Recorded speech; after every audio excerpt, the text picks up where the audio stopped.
We began the Torah. Parshas Bereshis told the story of the beginning of the creation of man. And then we got to Parshas Noach, which by the end was talking about the division of man into 70 nations. And this week we start Parshas Lcha, the creation of Am Yisrael. And as HaKadosh Baruch Hu calls out to Avram Avinu, he gives him a blessing. Ve'escha lagoy gadol. You are going to be gadol, great. What does great mean? It can't be that it means great in numbers. We just don't see that taking place in history. The Chinese people, they are big. The Jewish people, maybe throughout the generations we've had many people, but we haven't reached numbers. In fact, there's even a blessing, curse, that we'll never reach great numbers. We'll remain small. So what does it mean that we'll be great? This year in Yeshiva, we're learning Bava Metzia. And there's an amazing insight on Daf Yud Beis of Bava Metzia, which speaks about when a child finds something. Metziat Katan. Who does it go to? Does he get to keep it? Does his father get to keep it? That's on Daf Yud Beis Amud Aleph. And on Yud Beis Amud Beis, then Rabbi Chia says, in the name of Rav Yochanan, Lo gadol gadol mamash. When it says gadol, it doesn't really mean gadol as far as age is concerned. V'lo katan katan mamash. When it says child, it doesn't mean child as far as age is concerned. Ela gadol v'samuch al shulchan aviv zeu katan. If someone is an adult, but he's still dependent on his child, he's not the one who's able to support himself, he's still dependent on others, then he's called katan. And a katan, and someone who's young, but he's independent, he doesn't need his parents to support him. Zeu gadol. So you see, the definition of the word gadol and katan don't necessarily mean your age or your size. Rather, it's about being independent. We see a similar idea by a Kohen. We have a Kohen, we have a Kohen gadol. A Kohen gadol doesn't mean that he's bigger in size. Rather, it means he's greater. In what way is the Kohen gadol greater? Rav Greenberg used to make a comparison to a pasuk later on in the Torah. Later on, when Moshe Rabbeinu in Parshas Vayeschanan is trying to define what does it mean that we've become a great nation, he says, Mi goy gadol asher lo elokim krovim elav.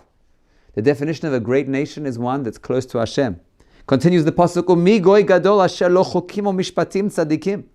Who is a great nation? A nation who has halacha, and who's able to keep halacha and use that halacha to come close to Hashem.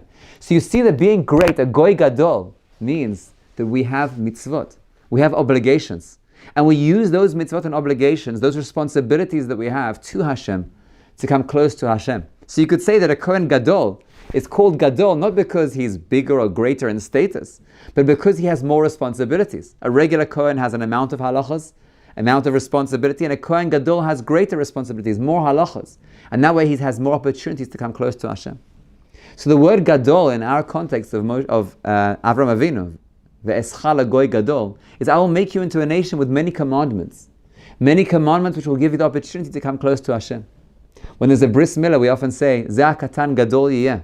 It doesn't mean physically this child is small, he'll be big. That's obvious. That wouldn't be such an amazing blessing. Although that too is a blessing. The child grows up healthy and well. But on a deeper level, Zeh katan gadol yiyeh. Where do we see the word katan and gadol appearing first time in the Torah? It's in the story of Bereshis, the Ma'orot. The sun is called Gadol and the moon is called Katan, because the sun has the ability to influence and the moon is receiving. So a child is still so small that he's not able to give influence, he's not able to inspire others. He's only receiving. So we say to a child, Zeh Katan, this one who right now is on the receiving end, Gadol Yeh, may he be great in Torah and in mitzvot, that he will be able to influence others. So the Kedushas HaLevi says that's what it means, Ve'escha lagoy gadol.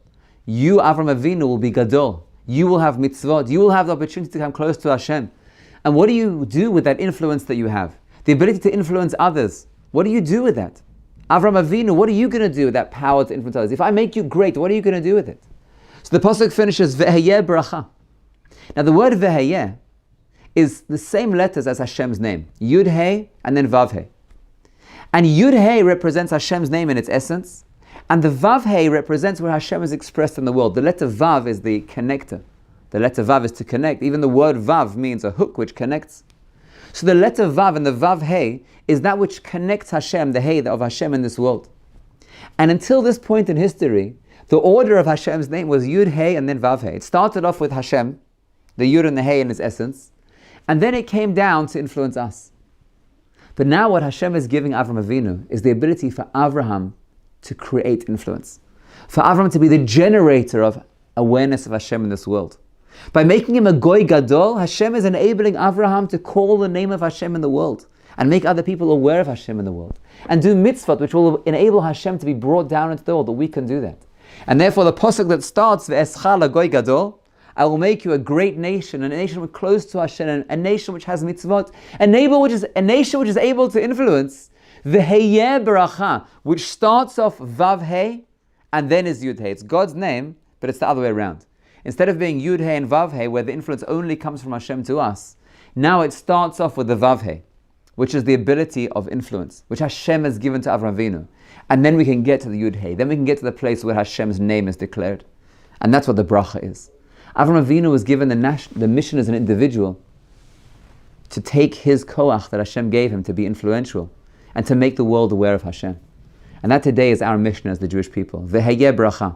We are able to activate the awareness of Hashem in this world. Through our coming close to Hashem and doing mitzvot and teaching other people of the awareness of Hashem, we're able to make a Kiddush Hashem in the world and fulfill that mission that was originally given to Avraham Avinu. Ve'escha lagoy gadol. Have a wonderful Shabbos.